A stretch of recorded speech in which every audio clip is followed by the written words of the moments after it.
En el octavo libro de la Odisea se lee que los dioses tejen desdichas para que a las futuras generaciones no les falte algo que cantar.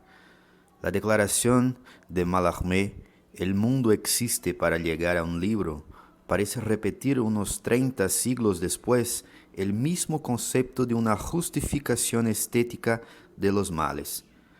Las dos teleologías, sin embargo, no coinciden íntegramente.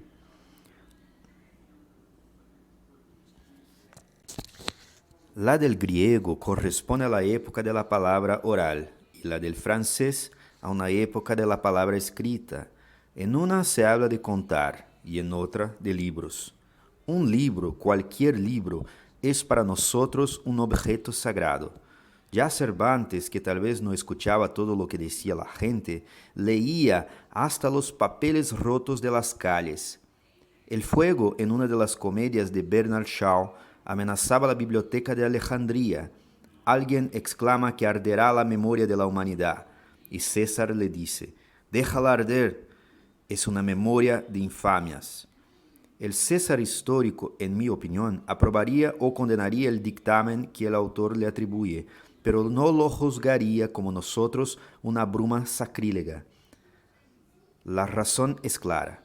Para los antiguos, la palabra escrita no era otra cosa que un sucedáneo de la palabra oral. Es fama que Pitágoras no escribió. Gompers defiende que obró así por tener más fe en la virtud de la instrucción hablada. De mayor fuerza que la mera abstención de Pitágoras es el testimonio inequívoco de Platón. Este, en el Timeo, afirmó, es dura tarea descubrir al Hacedor y Padre de este universo, y, una vez descubierto, es imposible declararlo a todos los hombres.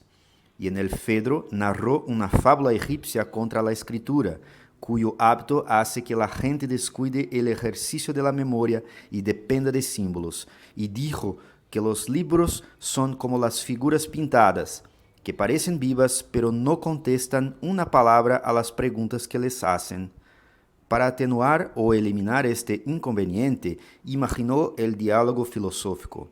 El maestro elige al discípulo, pero el libro no elige a sus lectores, que pueden ser malvados o estúpidos. Este recelo platónico perdura en las palabras de Clemente de Alejandría, hombre de cultura pagana. Lo más prudente es no escribir, sino aprender y enseñar de viva voz, porque lo escrito queda. Y en estas del mismo tratado, escribir en un libro todas las cosas es dejar una espada en manos de un niño, que derivan también de las evangélicas. No deis lo santo a los perros, ni echéis vuestras perlas delante de los puercos, porque no las huellen con los pies y vuelvan y os despedacen. Esta sentencia es de Jesús, el mayor de los maestros orales, que una sola vez escribió unas palabras en la tierra y no las leyó ningún hombre. Clemente Alejandrino escribió su recelo de la escritura a fines del siglo II.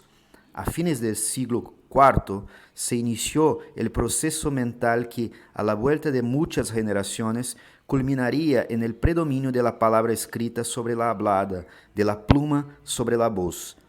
Un admirable azar ha querido que un escritor fijara el instante, apenas exagero al llamarlo instante, en que tuvo principio el vasto proceso.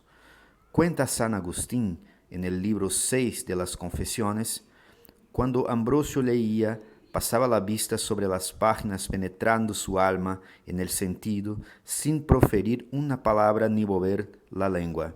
Muchas veces, pues a nadie se le prohibía entrar, ni había costumbre de avisarle quién venía, lo vimos leer calladamente y nunca de otro modo, y al cabo de un tiempo nos íbamos conjeturando que aquel breve intervalo que se le concedía para reparar su espíritu, libre del tumulto de los negocios ajenos, no quería que se lo ocupasen en otra cosa, tal vez receloso de que un oyente, atento a las dificultades del texto, le pidiera la explicación de un pasaje oscuro o quisiera discutirlo con él.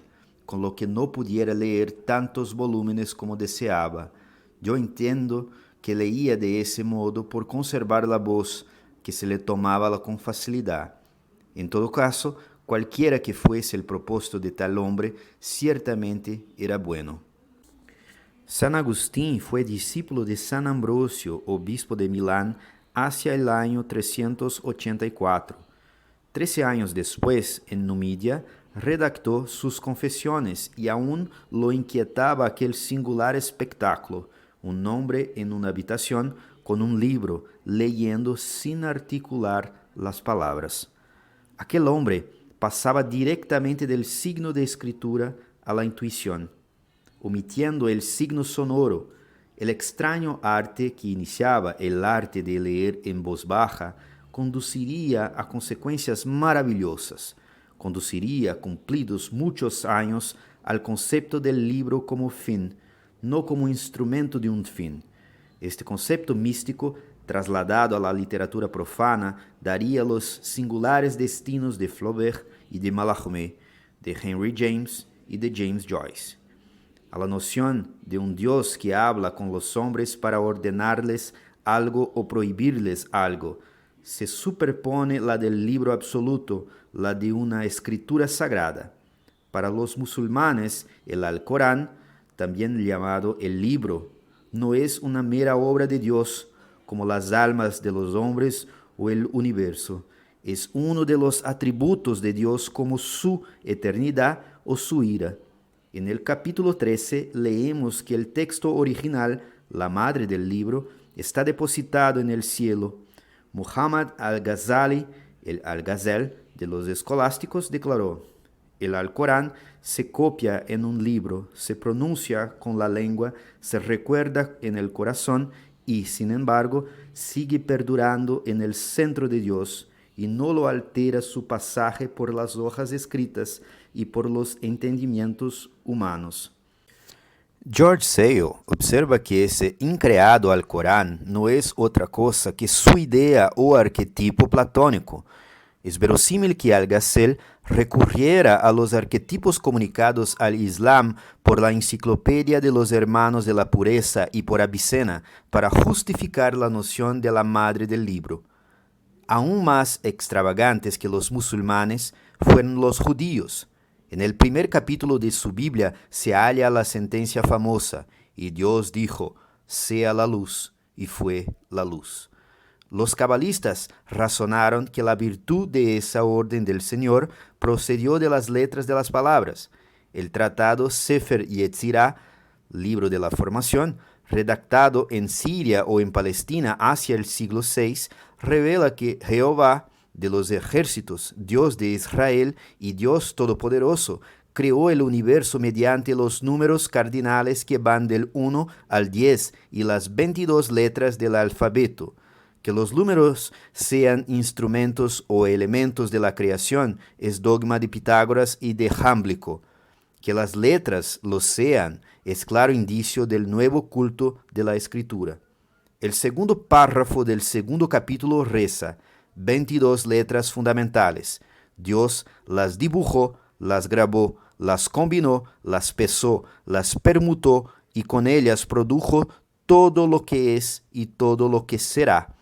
Luego se revela que letra tiene poder sobre el aire, y cuál sobre el agua, y cuál sobre el fuego, y cuál sobre la sabiduría, y cuál sobre la paz, y cuál sobre la gracia, y cuál sobre el sueño, y cuál sobre la cólera, y como por ejemplo la letra Kaf, que tiene poder sobre la vida, sirvió para formar el sol en el mundo, el miércoles en el año, y la oreja izquierda en el cuerpo. Más lejos fueron los cristianos. El pensamiento de que la divinidad había escrito un libro los movió a imaginar que había escrito dos, y que el otro era el universo.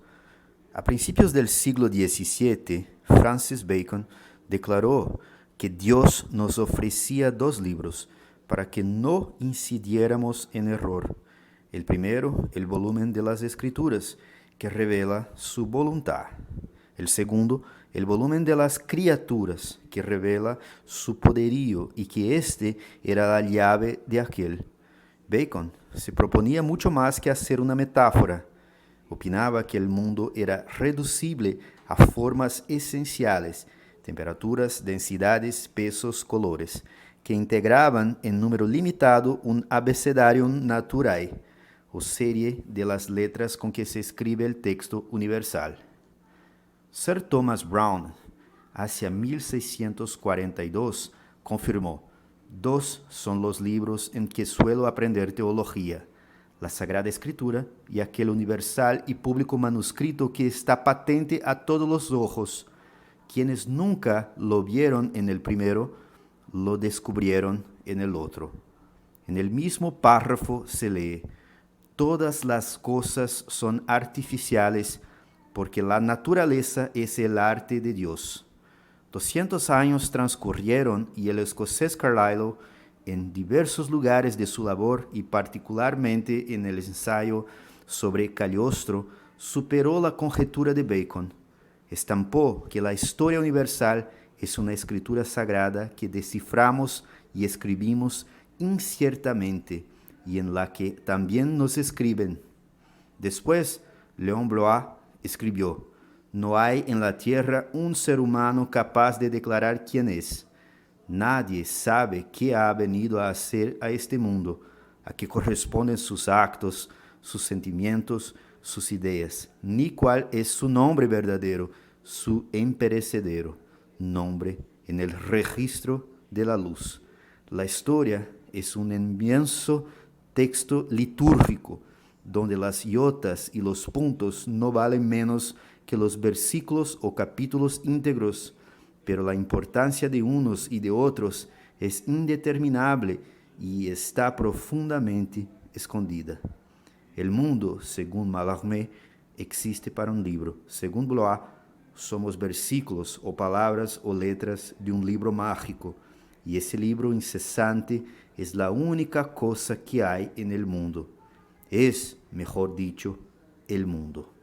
Buenos Aires, 1951.